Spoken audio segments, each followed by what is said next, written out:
Baik, kita lanjutkan diskusi malam hari ini. Silakan Bang Ahmad, tadi sempat terputus. Ya, 4 Juli kemudian ditindaklanjuti dengan undangan lagi dan terakhir undangannya adalah 9 Juli hari ini. Dan saya meluruskan bahwa memang gelar perkara khusus itu tidak terkait ada novum atau tidak ada novum. Bahwa soal pasar pramuka belum ditelaah lebih lanjut bukan berarti karena itu tidak menjadi bagian. Tidak, karena itu hal yang terpisah. Dan ini akan menjadi temuan baru yang kami bisa ajukan lagi dalam konteks untuk memberikan masukan kepada penyelidik bahwa penyelidikan ini belum tuntas. Kenapa? Kalau penyelidikan itu tuntas, segera faktor-faktor yang berkaitan dengan penyelidikan sebuah peristiwa, apakah peristiwa itu ada pidananya atau tidak, harus diteliti. Jangan dengan kacamata kuda, hal-hal yang punya tendensi untuk bisa menghentikan perkara diperiksa. Yang kemudian ini akan bakal lanjut tidak diperiksa. Contoh, kenapa kami hadirkan Roy Suryo Rismon? Itu kan sebenarnya bagian dari Dumas yang dulu sejak awal kita sampaikan ada ahli ini loh. Tapi tiba-tiba Johandani Rojorpuro kan langsung mengumumkan. Dihentikan tanpa memeriksa ahli-ahli dan temuan data fakta yang disampaikan oleh Pendumas. Lalu kami bisa membaca ada tendensi dalam proses pengumuman itu bahwa tujuannya hanya untuk melegitimasi bahwa ijazah saudara Jokowi asli dengan menyatakan identik yang kemudian dipasarkan melalui media seolah-olah otentik. Padahal identik dan otentik itu dua hal yang berbeda. Selanjutnya saya juga ingin tegaskan bahwa dalam proses hari ini adalah bagian dari proses di mana kita sedang mencari kebenaran material, bukan kebenaran yang berbasis otoritas. Kalau kita bicara kebenaran berbasis otoritas, sudah selesai di OGM. Tapi persoalannya adalah publik kita semua itu sedang mempertanyakan, apakah benar pengumuman sepihak dari UGM itu secara material benar? Karena kalau kita bicara hukum pidana, kita mencari kebenaran material, bukan kebenaran formil. Kalau formilnya saja, ya sudah akui. Tapi persoalannya kan selama ini kan pihak saudara Jokowi itu ingin meyakinkan publik dengan pendekatan kebenaran otoritatif melalui sejumlah lembaga yang dianggap punya kewenangan otoritatif untuk menjelaskan itu. Tetapi hal yang paling sederhana yang harusnya ini menjadi ya rendangnya lah, bukan bumbunya itu, yakni ijazahnya yang bisa ditunjukkan dan dalam pembuktian non litigasi tidak bersalah orang menunjukkan dokumen untuk pembuktian untuk meyakinkan kepada publik bahwa ijazah itu benar, ini tidak dilakukan. Sebenarnya biang masalahnya itu di sini dan itu pula yang dilakukan oleh Johandani Rojorpuro. Kenapa? Dia mengumumkan sebuah proses dari penyelidikan yang dilakukan oleh Barreskrim, tetapi lagi-lagi rendangnya tidak dihadirkan. Hanya bumbu-bumbu. Lah kalau bumbu-bumbu kebanyakan micin ini, orang juga akan apa? Pengen muntah. Karena terlalu banyak micin, terlalu banyak lengkuas, terlalu banyak jahe, rendangnya mana? Terlalu banyak analisa ini, analisa itu, pendapat ahli ini, yang ahlinya juga tidak punya surat tugas, tetapi ijazah aslinya itu mana? Kan pokok perkoranya itu. Kita tanya langsung. Kita tanya langsung. Oh ya silakan. Rendangnya di mana ini, Bang Rifai? Oke, rendangnya sudah diberikan kepada Barreskrim pada saat penyelidikan. Jadi perlu dibahas juga di mumpung ada ahlinya. Sebenarnya dalam penyelidikan itu tidak ada satu upaya paksa yang bisa dilakukan oleh penyidik, ya. Sehingga waktu kemarin misalnya mereka meminta pun kami tolak bisa. Bicara formal saja, ya formal saja pernyataan UGM pakai itu kaidah MK. Kami nggak kasih ijazahnya. Tapi apa yang kami lakukan? Pada saat diminta tanpa disita kami berikan. Diambil sama puslapor. Kami awalnya nggak tahu mau di lapor. Ternyata diambil, Pak, ini kami minta. Kami serahkan ke lapor sekitar 20 hari baru dikembalikan. Nah, oleh lapor langsung diperiksa. Lagi-lagi secara analog, bukan digital. Karena ini perlu analog. Mungkin saya kasih contoh biar gampang, Mbak. Uang palsu itu analog. Untuk menguji uang palsu, apakah diperiksa uang palsunya atau difoto uang palsunya, fotonya yang dikaji. Semua orang tahu pasti uang palsu yang dilihat. Itulah gambaran sederhana analog dengan digital. Ya. Jadi bukan difoto, foto yang dikaji ya. Uang palsunya. Nah ini juga ijazah. Diserahkan, diperiksa, silakan. Ya. Lalu keluar hasilnya. Nah tadi itu sebenarnya, lagi-lagi, bukan pembuktian ulang Prof tadi. Bukan pembuktian, hanya mendengar apa yang dilakukan penyelidikan, hasilnya seperti ini, keberatan pelapor seperti apa, tanggapan terlapor seperti apa. Baru nanti mereka melihat apakah perlu dilakukan lapor ulang atau tidak. Itu nanti hasilnya gitu ya. Apakah yang sudah dilakukan lapor sudah cukup. Nah tadi sendiri memang tidak ada lapor ya. Yang kita sayangkan, saya nggak tahu di sesi kedua mungkin datang, saya nggak ngerti ya. Sebenarnya kalau tadi orang lapor datang menjelaskan, kami juga pengen dengar. Mungkin dia bisa menguatkan, karena saya tahu juga di Mabes Polri tidak hanya ada lapor analog, ada juga mereka ahli-ahli digital juga banyak gitu ya. Tapi tadi nggak hadir di situ. Nah kalau sudah mau melakukan pembuktian ulang, lain ceritanya ya. Kami diminta lagi menghadirkan ijazah, kita berikan. Tapi konteksnya adalah untuk pembuktian ulang. Bukan sekedar memenuhi hasrat. Tunjukkan. Pertanyaan saya adalah, saya tunjukkan. Memang kemampuan mata bisa melihat ini asli atau tidak asli? Nggak juga kan? Gimana ngujinya? Balik ke lapor lagi gitu. Jadi kembali lagi ya. Kami melihat hanya sekedar hasrat. Ayo dong tunjukkan. Sementara esensinya, tujuannya untuk apa, nggak jelas. Bahkan seolah-olah seperti mempermainkan. Apalagi tadi ada dari TPO bilang tidak hanya ijazah S1, Pak Roy dari sendiri, ijazah SMP, SD, dan SMA tunjukkan semua. Loh ini ada apa? Satu belum selesai masuk lagi ke ijazah yang lain. Ini mau cari kebenaran atau mau mempermainkan orang? Sampai saya bilang coba, nah satu lagi, saya tadi tanya, semua terdiam loh Pak Roy. Ada nggak di ruangan ini yang menjamin kalau kami tunjukkan berhenti dan selesai? Semua diam. Loh, iya harus Nggak ada yang menjawab. Ya, nggak bisa. Nggak ada yang menjawab Pak. Nah, jadi akhirnya kan tidak selesai. Oke, masalahnya jawab sekarang. Yang dibilang Iya. tunjukkan selesai, enggak kan? Pertanyaannya adalah jika kemudian ini ditunjukkan. Bahkan kami curiga tunjukkan, difoto lagi, dipersoalkan lagi. Justru itu, kalau jujur, ya tunjukkan, kemudian boleh kami moto seperti misalnya di UGM ya, kemudian ditunjukkan, terus kami memotret itu ya. skripsi itu oke, dan akhirnya dan sekarang katanya ijazah asli sudah ironisnya Mbak. Sorry, saya sekarang terusin dulu, semua Mbak. orang Boleh? lihat, Sebelum ya, potong. Iya. ini adalah ijazah kopi lagi yang ditunjukkan oleh Dirtipidum pada saat konferensi pers. Tadi pun Kopi saya difoto tanyakan, lagi. kenapa Bapak yang ini yang ditunjukkan dan itu di fotokopi terlipat ada tetesan kopi lagi. Kan ini kan konyol. Kalau memang pernah ada ijazah yang asli, minimal yang ditunjukkan itu minimal ya, itu yang kayak color gitu loh, minimal misalnya kayak yang pernah diupload oleh Dian Sandi gitu misalnya, kayak gitu misalnya saja. Yang ini kemudian juga masih menjadi misteri ya. Loh iya. Dian Sandi ini dari mana kemudian dari mendapatkan mana? foto. Nah ini misalnya ini minimal kayak gini tapi lebih proporsional, resolusi tinggi, itu oke.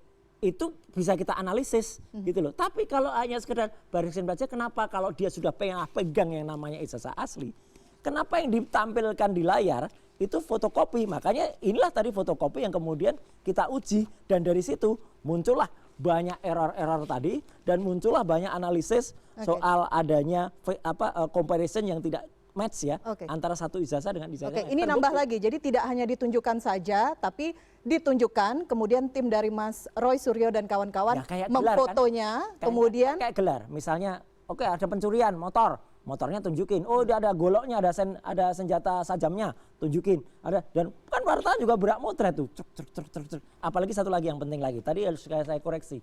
Berkali-kali dikatakan enggak ada keharusan.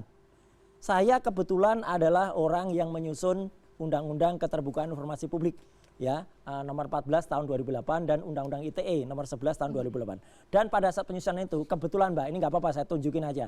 Kebetulan waktu itu Divisi Humas Mabes Polri yang meminta saya, mengundang saya untuk menjelaskan soal itu. Ini ada tanggalnya. tidak ada keharusan apa ini, Mas? Ya, jadi dalam Undang-Undang 14 tahun 2008 itu ada pasal yang mengharuskan pejabat publik itu untuk menunjukkan ya kalau dia punya, Termasuk mantan pejabat publik. oh iya kan dia memperoleh itu ketika jadi pejabat publik. Betul, ada pasal 17 tadi dikatakan oleh Pak Rifai atau Pak siapa tadi dikatakan. Saya. Ya, Pak Rifai ya. Betul Pak Rifai, pasal 17 huruf H itu ada soal pendidikan. Jangan lupa Pak Rifai. Dan 19 Pak. Ya, 19 ada pasal 18-nya ayat 2 yang mengatakan ini semua dikecualikan lagi kalau dia digunakan untuk kepentingan publik. Jadi boleh. Sudah terjawab tadi, ada pasal 17, 19 dan jangan lupa ada Undang-Undang Perlindungan Data Pribadi. Nah, itu salah Pak Rifai. Di mana Mohon maaf, Pak. hasil evaluasi intelektual itu merupakan data pribadi. Ya, ini Berdasarkan dua argumen ini, maka kami merasa tidak perlu itu ditunjukkan. enggak, perlindungan data pribadi Kembali lagi, bukan buat itu, Pak. kami juga mempelajari dari juris-juris Mahkamah Agung atas sengketa keterbukaan informasi publik. Kan harusnya dibawa ke KIP di kasasi ke Setuju. Mahkamah Agung ya. Setuju. Kami lihat ini masuk dalam kategori data pribadi, karena itu kami merasa tidak perlu menunjukkan, apalagi beliau sudah pensiun. Ya. Kedua, kembali lagi, dari awal kami tidak percaya menunjukkan. Pasti akan menjadi persoalan, tidak selesai. Bisa 3 episode lagi nih ya. Makanya kami hanya menyalahkan kepada penegak hukum. Nah sekarang kasih contoh, menjadi lucu yang gini. Teman-teman TPUA melaporkan ke Mabes Polri. Sudah tahu pasti yang bekerja adalah Puslapor. Bukan laboratorium Pak Roy Suryo, kan nggak mungkin. Pasti Puslapor. Pada saat Puslapor keluar hasilnya tidak sesuai harapan mereka, diserang. Mungkin kalau kemarin palsu nggak diserang. Jadi orientasinya bukan siapa yang Karena melakukan dan keluarnya metodenya, ijazahnya kayak tapi apa gini. hasilnya gitu. Lalu sekarang seolah-olah Anda Puslapor nggak sah, harus yang melakukan Kalau lapornya itu adalah Pak prejudis Roy kalau Suryo. gitu. Ya. Saya kira Dan prejudis. ini juga menjadi nggak tepat gitu ya. Jadi Saya sih tetap kembali adalah ini analog. Yang bisa memeriksa adalah secara analog. Saya lebih menghargai kalau teman-teman membawa ahli analog ikut melihat hasil lapor, itu mungkin lebih oke. Saya Karena kira cuma ini kayak AM dan FM, Oke, Mbak. Prejudice Nggak akan selesai sebentar, soal analog sebentar. sama Analog Pak digital. Rifai, tapi lucunya kalau memang analog harusnya konsisten pada tanggal 22 Mei yang ditunjukkan oleh Pak Juhamdani itu yang analognya. Lah ini yang ditunjukkan digitalnya. Sekali lagi yang ditunjukkan itu digitalnya dan kemudian di layar besar itu ya digitalnya yang ini lagi.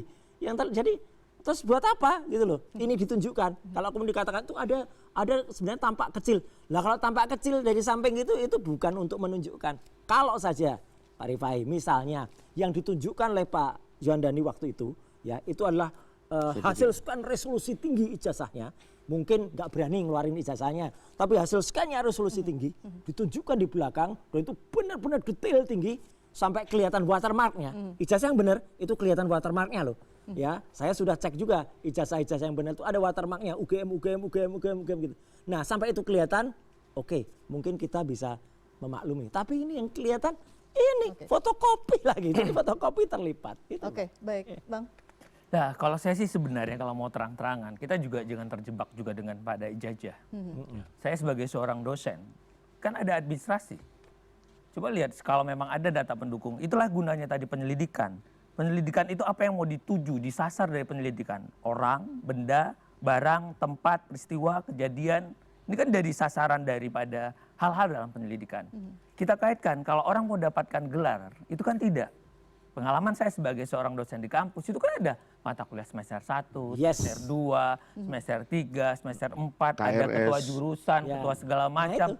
Ini kan juga ada mata rantai sampai kadang ada orang yudisium segala macam. Betul. Nah, kalau memang nanti itu adalah keterangan itu relevan, ada teman-teman katakanlah Pak Jokowi yang menjelaskan, ada dosen yang menjelaskan, itu bersesuaian antara kawan-kawan yang disandingkan tadi. Nah, seharusnya kan itu. Tapi kalau ini tidak ada, tidak klik, berarti makin sempurna nih Termasuk keterangan pihak kampus Iya yang dong, itu menyatakan yang tadi. itu kan Dosen yang termasuk- dulu disebut-sebut tahun 2017, dosen pembimbing Kasmuco. saya Pak Kasmuco, ya bolak-balik membantah kemarin. Ya, jadi ini harus tarik mundur. Jadi jangan lagi katakanlah ini masing-masing ya. Padahal sebenarnya kalau masuk dalam peristiwa pidana, orang di bank aja bisa diblokir kok, rekening orang segala macam untuk segala. Kalau ini memang nanti nuansanya pidana, gitu loh. Katakanlah. Tapi kalau ini tadi pengujian silangnya mundur aja. Lah, saya akan gagah seperti Pak Rifai dan teman-teman. Ini loh dosen saya bisa saya sebutkan. Saya sekolah SD saya di sini, SMP saya di sini, SMA saya di sini, kuliah saya di sini. Ini teman-teman saya kira apa sih ruginya? Nah, Betul nggak? Saya tidak dirugikan untuk itu, bukan masalah data pribadi saya, tapi menunjukkan bahwa saya sudah memenuhi syarat-syarat untuk dapat gelar itu kan Bang, gitu loh. Nah, jadi kembali seharusnya penyelidikan ini juga jangan ansih pada produk itu, gitu loh. Bisa-bisa, sorry ya ada beberapa teman saya, tapi saya tidak tahu apakah ini sama atau tidak. Teman saya pernah kehilangan ijazah. Atau teman saya ada yang merasa ijazah itu tidak penting pada awalnya karena dia tidak sebagai akademisi, dia tidak sebagai orang karyawan karena segala macam, dia enggak. Tapi satu ketika dia memerlukan itu. Atau ada teman saya juga yang salah namanya penulisannya. Salah namanya saja di kampus itu tidak diterbitkan lagi ijazah. Malah nanti rektor baru atau segala macam karena sudah katakanlah dia telat itu hanya surat keterangan bahwa menyatakan ada salah penulisan. Betul. Gitu loh. Kalau hilang itu ada laporan polisinya segala macam dan juga kadang ya dibikin hanya duplikasi dan ada keterangan dan pasti tidak sama. ya. Sama yang itu. Makanya ini lagi-lagi yang dibutuhkan lagi-lagi kebenaran material ini kan kejujuran.